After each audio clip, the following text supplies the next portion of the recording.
Bine ați revenit la Echilibru. Sunt gazda dumneavoastră, psiholog Elena Harbur, iar astăzi vorbim cu Paul Sichigea despre festivalul de artă de la Techirghiol.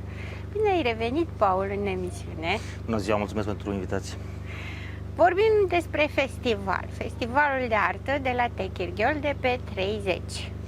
24-27 august. 24-27 august și avem pe 30 lansare. Lansarea unui film, da. Lansarea unui film. Ce film? La mine se numește, e scris și regizat de mine. Este realizat în perioada 2021-2022. Da. A stat o perioadă ascuns publicului, să spunem, pentru festivaluri și ne-am hotărât să-l urcăm pe YouTube pe 30, să-i facem premiera, să fie liber, să-l vadă cât mai multă lume. Super! Deci de pe 30 putem să-l vedem pe YouTube la liber. Da. Despre ce este vorba în film? Din punctul meu de vedere, acest film este un soi de manifest, un manifest al artiștilor vis-a-vis de sistem. Este să spunem, un soi de luptă continuă între sistem și artă, cum se întâmplă întotdeauna, și din punctul nostru de vedere, cel puțin al echipei de producție, credem că sistemul ar trebui să sprijine mai mult. Oamenii de pretutindeni să înțeleagă exact fenomenul artei, ce înseamnă să realizezi un film și nu numai, un spectacol în general, necesită bani, necesită mai multe resurse, sprijin, și noi asta cerem cumva, un sprijin mai mare din partea oamenilor în general. Bun, un sprijin mai mare, dar pe o luptă, spuneai. În ce constă această luptă? Lupta, în primul rând, este personală, a artistului. Eu sunt și actor și aș putea să vorbesc puțin despre asta. Actorul, încă din facultate și încă de dinainte chiar de facultate, duce o luptă cu el însuși, în primul rând. Și asta încercăm să subliniem în film, și asta încercăm să subliniem. Este o muncă asiduă pe care o facem noi, cu noi înșine, să ne dezvoltăm, și nu numai asta, se întâmplă, are loc un fenomen imediat pe care îl observi imediat pe băncile facultății, exact acest sprijin din partea celorlalți. Actorii și artiștii în general sunt văzuți un pic mai altfel, ceea ce iarăși poate este normal, dar noi am dorit să fie și altfel, în sensul în care nu este neapărat o meserie care să aducă foarte mulți bani, nu este foarte bănoasă, și eu, provenind din Constanța, din Dobrogea, noi avem și această cultură, mentalitate de a face bani cu orice preț. Iar în artă, de cele mai multe ori, nu este vorba despre bani. Și iată conflictul din start dintre artist și omul de rând, să spunem, omul normal. Cum îi spunem noi, omul normal. Noi suntem anormali de multe ori. Ai spus mai devreme că artistul este altfel. Altfel cum?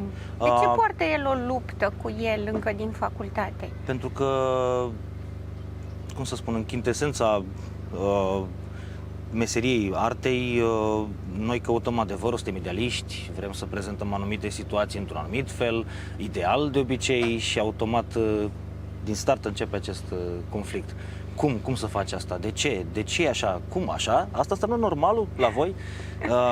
Bineînțeles, poate și artiștii se înșală, dar de cele mai multe ori cred cu tărie că există o dreptate de partea artiștilor, și lucrul ăsta este de multe ori destul de neînțeles de către ceilalți. Ei, și asta este un element pe care noi încercăm să-l promovăm cumva. Vreți să spargeți bariera dintre viziunea idealistă a actorului și a regizorului și perspectiva comună, să spunem? Da. Adică oamenii sunt prinși în realitate, sunt blocați în griji, în probleme, în tot ce ne macină de zi cu zi, și să ne rupem cumva din zona asta și să încercăm să privim perspectiva artei. Arta înseamnă transformarea realității, exact. Dar nu o transformă în sensul în care o deplasează de ea, ci pur și simplu o pune într-o altă lumină, într-o altă formă, ca să fie percepută într-un mod diferit. Exact. Este viziunea artistului care se expune și care cere cumva să fie văzută și totodată înțeleasă. Dar știi, dintotdeauna a existat, artiștii sunt neînțeleși. Da. Există această expresie și poate nu întâmplător. Nu, cu siguranță nu este întâmplător. Nu, așa e, de ceva multe ori noi suntem văzuți mai ciudat, mai diferit, dar asta este normal, cum spunea și noastră, pe de o parte. Pe de altă parte, asta nu înseamnă că sprijinul trebuie să lipsească. Ceea ce se întâmplă, din păcate. Absolut, pentru că ceea ce au artiștii speciali este o creativitate foarte mare, iar creativitatea are multiple posibilități. Spre deosebire de oamenii normali, cum le ziceți voi, care au o viziune realistă pe ceilalți, da. Ceilalți care nu sunt actori și regizori sau oameni de artă, care sunt ancorați foarte mult în realitate. Zona aceasta de transformare și de transpunere este creativitate pură. Este practic o deschidere a minții, o spargere a barierelor. Acum, cumva, din ce înțeleg eu, voi vreți să fie recunoscută această spargere a barierelor și totodată susținută. Da, în primul Susținută de cine? De autorități sau de oameni? Cred că de toată lumea. De toată lumea. Mult timp am crezut că, eu personal am crezut că doar autoritățile sau, instituțiile abilitate nu sunt interesate de treaba asta, dar ulterior mi-am dat seama că de fapt este un fenomen cumva, nu blamat, dar respins și de oameni în general. Pentru că, iarăși, revin la ce spuneam, lasă-ne și cu ciudații ăștia. Toată ziua ei vor să ne arate lumea cum știu ei și ce... Ei nu fac bani. Așa. Ei nu fac bani. Eu este un fenomen pe care l-am observat și în București după ce m-am mutat și am avut un mic șoc că se întâmplă asta și acolo, dar în special la noi aici e o chestie răspândită și ne luptăm practic să schimbăm câtuși de puțin mentalitatea asta. Sperăm, cel puțin. Cum aveți de gând să schimbați mentalitatea asta? Prin mai multe produse artistice care să reliefeze acest fenomen nefast pentru noi, zic eu.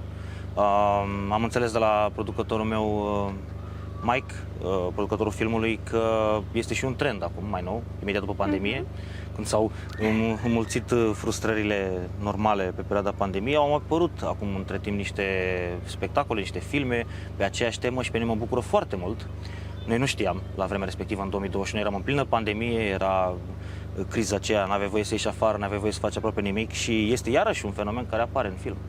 Este foarte relefat chiar de către personaje, să spunem.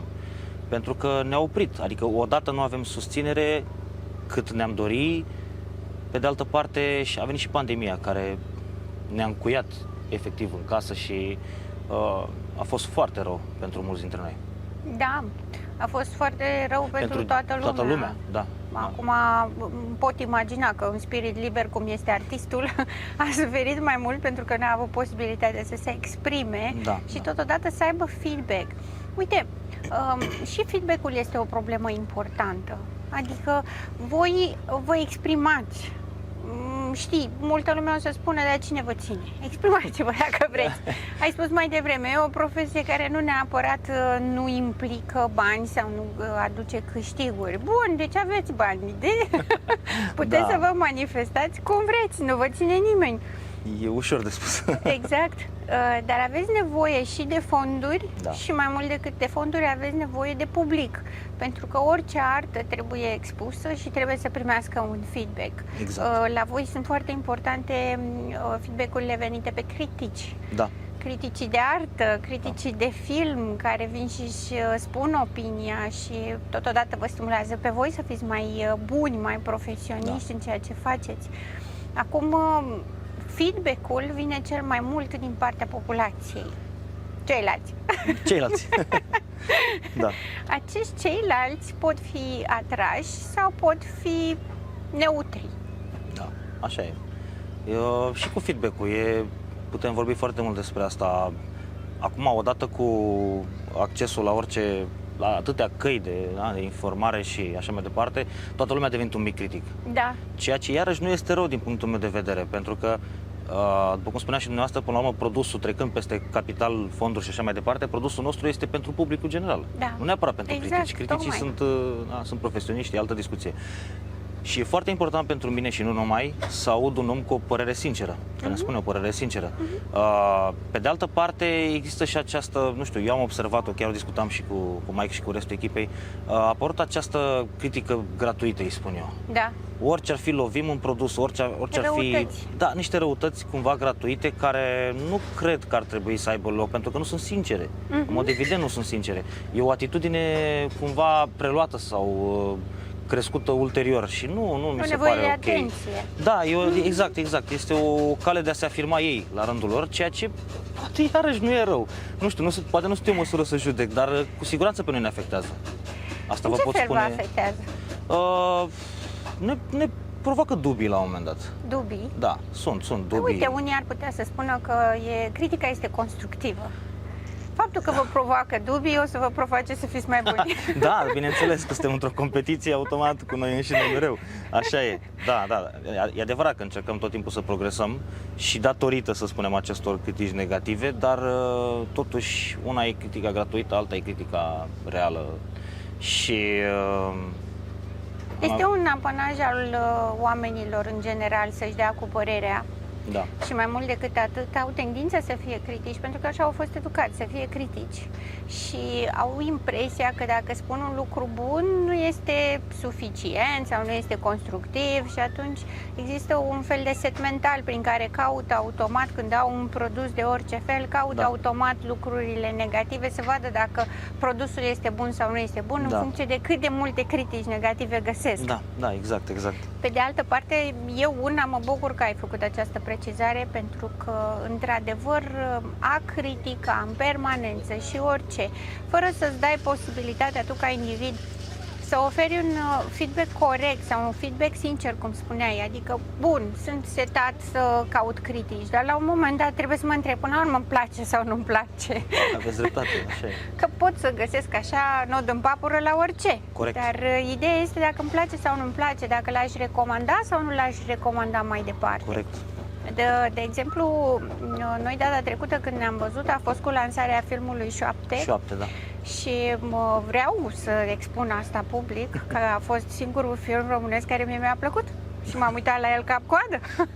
Apreciez. Mulțumesc în numele echipei. Mulțumim foarte mult. Astfel că abia aștept să văd și la mine. Și noi abia așteptăm să vedem publicul cum îl vede. Da, păi, uite, cu ocazia asta putem să facem ca un fel de apel la public să ofere o părere sinceră. Dincolo de ceea ce ne vine să facem, putem să ne uităm în noi și să ne dăm seama dacă ne place sau nu ne place și să lăsăm un feedback dacă ne place sau nu. Și dacă nu, de ce nu? Este și, dacă îmi permiteți, este și o... Acum o să fiu puțin, poate prea sincer, și sper să nu deranjeze, dar până la urmă asta e realitatea. De multe ori, în foarte multe discuții pe care le am cu oamenii în general, oameni care nu mă cunosc, ce faci? Păi uite, fac asta. Ce? Doamne, filmul românesc. Hai, domne, lasă-mă. Și chiar asta este atitudinea destul de răspândită și vă dați seama că mă fac și eu mic. Și da, ok. Pe de altă parte, fiind din domeniu, vreau să vă zic că cinematografia românească înflorește din ce în ce mai mult. Da. Sunt filme care se vor vedea din ce în ce mai mult. Au apărut pe Netflix, e acest Netflix și aceste platforme care ridică foarte mult, iar noi venim din spate foarte bine, cu mult avânt așa. Pe de altă parte, vedeți noastră părerea aproape generalizată, să nu vorbesc aiurea, este că cinematografia românească este foarte slabă. Dom'le, nu-mi plac filme românești și multe alte cuvinte, da. Și n-am cum să nu ne afecteze pe noi, să zicem, ăștia mai tineri, dar noi știm că încercăm să ridicăm și să progresăm și noi să fie cât mai bine, dar atitudinea destul de generală este... Practic, voi vreți o nouă șansă. Adică vreți să nu fiți tratați cu stigmatul a ceea ce a fost înainte. Exact. Pentru că vin generații noi, sunteți oameni care se dezvoltă în permanență, care învață în permanență și atunci nu e corect, în mod real nu este corect să raportăm prezentul la ceea ce a fost în trecut deja distigmatizat, deja pus sub o anumită imagine care nu ajută. Într-adevăr, a fost o perioadă în care cinematografia românească a fost slabă, de slabă calitate. Da, știm și noi, da. A existat și o perioadă în care au fost foarte populare, nominalizate și au câștigat premii, dar întotdeauna în afară, niciodată la noi.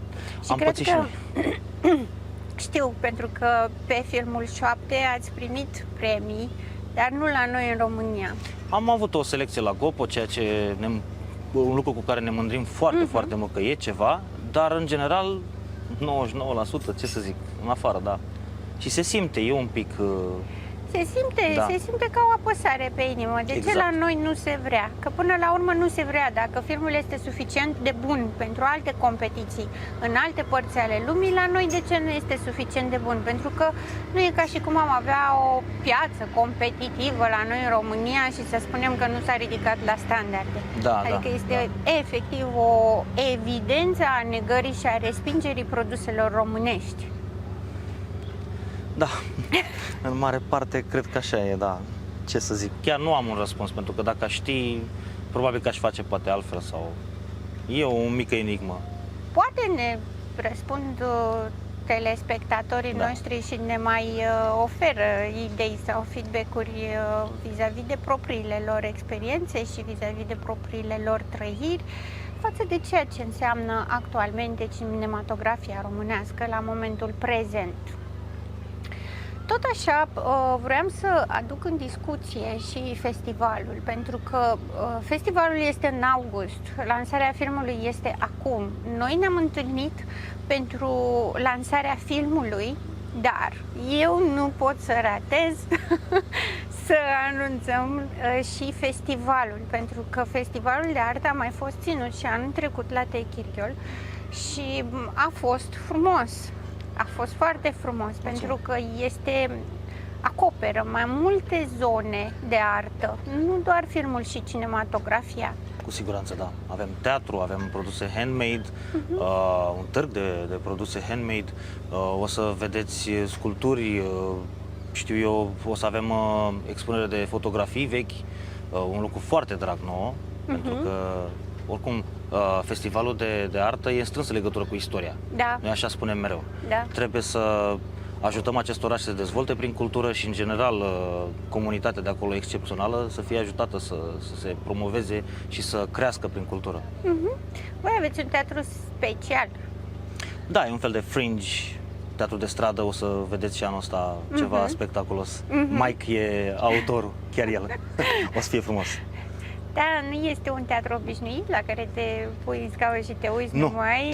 Este cu totul și cu totul altceva. Tocmai de asta am și vrut să vorbim încă de pe acum, ca oamenii să aibă posibilitatea să-și noteze în agenda acolo, să fie prezenți.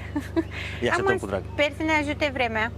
Da, tocmai de asta, adică a fost unul din motivele principale pentru care am mutat în august și n-am mai rămas în septembrie, pentru că am avut un noroc maxim cu vremea atunci, furtuna aia ne-a ajutat foarte mult. Da, o să fie bine, cred, adică suntem destul de siguri că o să fie mai bine acum. O să fie mai bine și mai mult decât atât, voi deja ați căpătat experiență. Da, suntem căliți deja, știm în mare cam ce se întâmplă. Oricum, eu mă bucur că se ține tot la Techirghiol, pentru că este mai ofertant cu spațiul, în primul rând. Este mai puțin aglomerat, conform turismului, pentru că la noi aici se pune problema turismului și a volumului de oameni și accesul, cum se face accesul, iar acolo este un spațiu mult mai confortabil și mai ofertant. Dacă ne ajută și vremea, o să fie minunat. Și oamenii sunt excepționali. Comunitatea locală ne-a sprijinit și ne sprijină în continuare și chiar vreau să le mulțumesc cu această ocazie și cu fiecare ocazie pe care o am, pentru că chiar sunt niște oameni care sprijină și fără ei, ce spuneam, iată cum ajungem iarăși, fără un minim măcar de sprijin, nu se poate face aproape nimic, cel puțin ce ține de artă. Și sunt oameni foarte, foarte ok. Da, pentru că arta înseamnă și spațiu, înseamnă și autorizări, înseamnă cazări, și fonduri, cazări și tot ce include un festival, pentru că nu este deloc simplu să organizezi un festival și totuși să disponibilizezi atâția oameni dispuși să fie prezenți, să se expună, să creeze ceva în mod special. Cât timp durează pregătirile pentru un festival de genul ăsta? Păi pot să vă dau exemplu de anul acesta, ne-am început din toamnă. Ce spuneați, de la autorizații până la cazări și la discuțiile Din toamna anului trecut. toamna anul trecut, da. Adică, propriu zis, un an. Aproape, da, aproape un an. Aproape un an. Sunt proiecte care se scriu, care se trimit mai departe, așteptăm, da, sunt perioade de așteptare destul de lungi, să primim fondurile sau nu. Să primiți aprobările. Aprobările, exact, da, sunt discuțiile cu primăria, să stabilim locațiile, ce facem în acea locația respectivă, programul care suferă cel puțin, nu știu, 20 ceva de schimbări până la momentul final. Nici acum, în prezent, nu este finalizat, dar urmează, pentru că sunt tot timpul apar aceste schimbări. Nu putem să facem asta aici pentru că în momentul respectiv, pentru că stai că trebuie să punem asta. Și e o muncă, ședințe săptămânale. Iată că artiștii așa boemi cum sunt ei, totuși muncesc foarte mult. Este o muncă destul de mare, da, într-adevăr. Cât de mare e echipa voastră? E mai mare ca anul trecut, asta pot să vă spun sincer. Aproximativ. Suntem vreo 5-6 oameni care suntem în organizare și în management și care punem la cale fiecare eveniment în parte. Dar mai avem și oamenii din spate, care sprijină și vin imediat în ajutorul nostru. Odată ce noi luăm o hotărâre și începem să organizăm, sunt mai mulți oameni în spate care se disponibilizează imediat și sunt alături de noi. Fără de care, bineînțeles, nu putem face nimic. Absolut, bineînțeles. Dar așa, în mare, cam cât? Per total? Suntem vreo 10-12 oameni care alergăm stânga-dreapta. Așa. Da. Nu vă gândiți, avem nevoie de mai mulți oameni. Tot timpul ne încercăm să expandăm această echipă și cu siguranță vom reuși, dar exact ce vorbeam și cu colegii mei, de la an la an va fi mai bine, pentru că capeți o anumită notorietate, lumea vede că ai făcut niște lucruri, e foarte simplu doar să pui pe hârtie, trebuie să și faci, să arăți, să demonstrezi, ca oamenii să vină, să fie atrași de concept. Exact, și contează foarte mult ce le oferi, ca să poată să revină sau să fie mulțumiți. Despre asta e vorba, ok, atunci mă bag. Și avem oameni pe departamente speciale, da, fundraising, știu eu, și alte. Dorian, de exemplu, se ocupă și de secțiunea de teatru, pentru că este profesor universitar, ea asta face, e pe domeniul ăsta. Eu sunt cu competiția de film și management, dar în același timp sunt responsabil și de partea tehnică întreagă a festivalului și vă dați seama, e o logistică foarte mare, dar îmi place. Da. Nu făcusem neapărat asta până atunci, dar era nevoie de cineva și fiind printre primii, am zis ok, iau asta și până acum zic eu că am făcut cu toții o treabă destul de ok. Da, este. Mie mi-a plăcut. Mi-a plăcut și cu siguranță nu o să lipsesc anul ăsta. Vă așteptăm cu drag. Cine știe, poate mai facem acolo emisiunile de la fața locului. Sigur, abia așteptăm. Ok. Mai vrei să mai spui ceva? Adică este ceva ce n-am abordat? Nu, cred că am abordat totul. Aș vrea să lansez o invitație iarăși oficială către oameni să urmărească filmul la mine.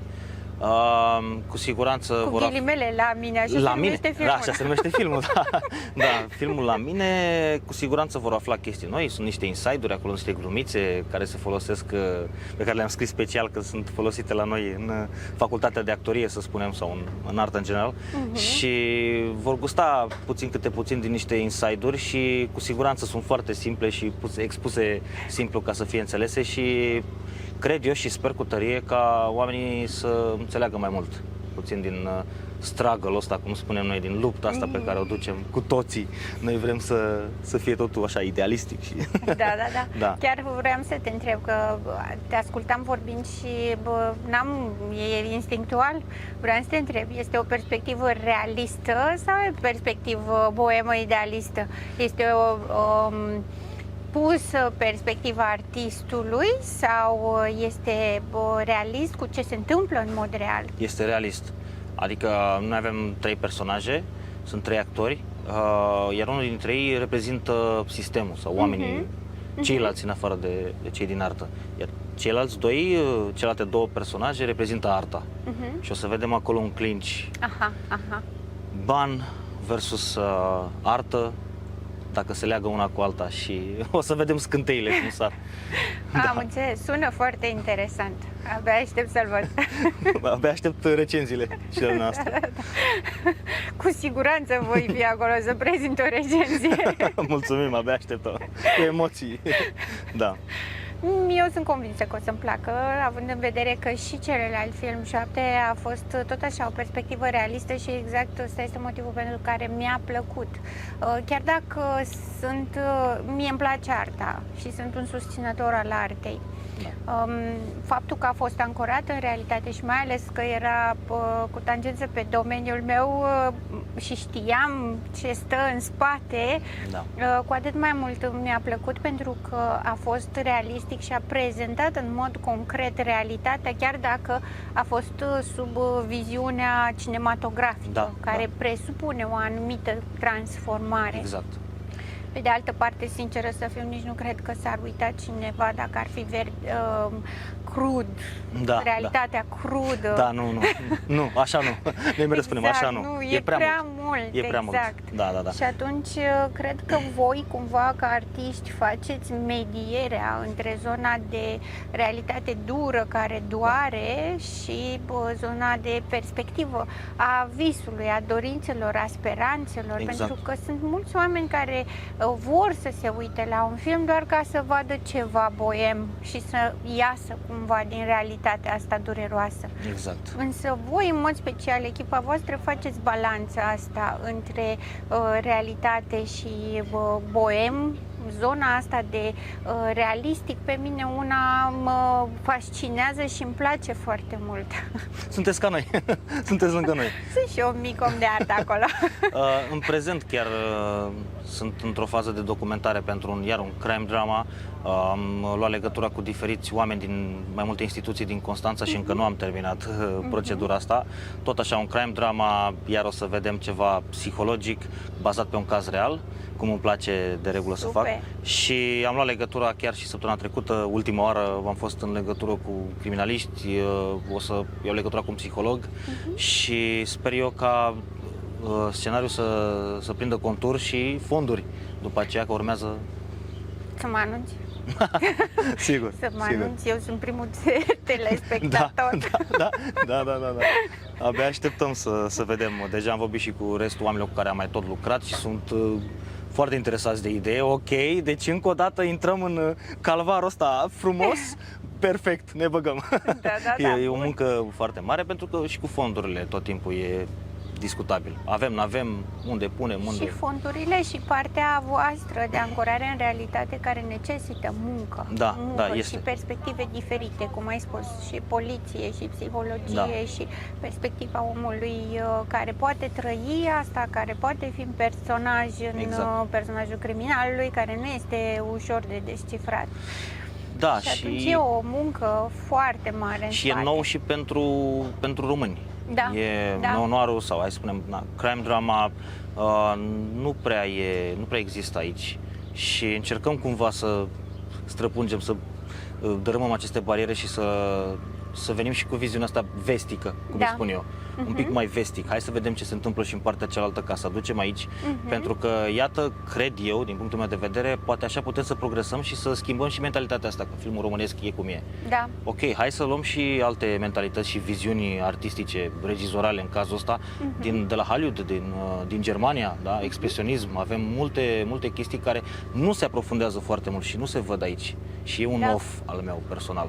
Pentru că avem atâtea Sincer, mă bucur că ai acest off.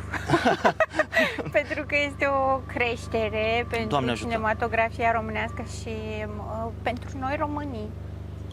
Și eu sper, dar e foarte greu, e foarte greu. Multă muncă, Dar e frumos, e frumos, tot timpul e intrigant așa și o competiție, ok, deci n-a reușit aici, o să-i reușim aici și tot așa, da. Și voi mai aveți în plan o serie de documentare? Da, de când așteptăm. Și noi de când așteptăm. E mai greu de pus în practică, pentru că și scenariul trebuie să fie într-o anumită manieră, nu vrem să fie nici politic, nu vrem să fie strict artistic și știți, e foarte greu. Și cu aprobările și cu...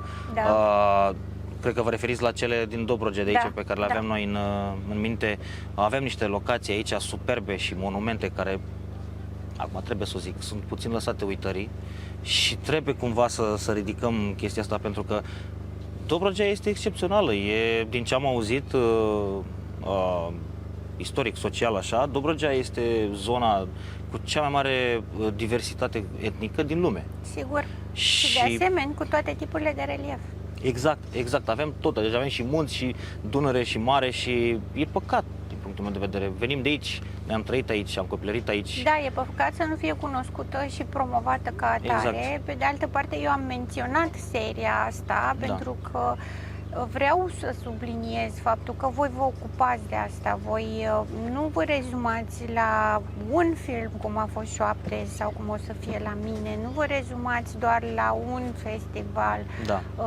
ci voi creați, continuu creați, pentru că sunteți oameni creativi, dar nu numai pentru că sunteți oameni creativi, ci pentru că sunteți oameni care vor să producă o schimbare și vor să producă un efect și vor să se întâmple ceva bun aici la noi în România și nu în afară. Da, aici. Iar eu apreciez foarte mult astfel de oameni și în mod special pe voi. Mereu sunt foarte plăcut impresionată de lucrurile pe care voi le creați și îmi plac ideile voastre foarte mult. Și nouă. Mulțumim. Mai ales vouă. Mai ales nouă. Da. O să încet, eu cred că o să reușim. Cu siguranță. Eu sunt convinsă de asta. Întotdeauna începuturile sunt mai dificile, dar odată ce se creează o notorietate, cu siguranță lucrurile vor merge bine. Asta încercăm și asta sperăm.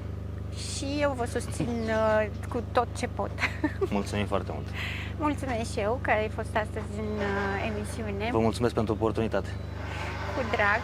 Vă mulțumesc și dumneavoastră că ați fost astăzi alături de noi, iată, un pic în incursiunea artei a actorului. De mult aveam în plan să fac această prezentare și din perspectiva celorlalți, a actorilor, nu numai a noastră, ca și privitori și critici non-formali. Mulțumim de asemenea și gazdelor noastre, Vision Beach, pentru susținere și cred că vara asta ne vedem tot aici. Până data viitoare, rămâneți în echilibru!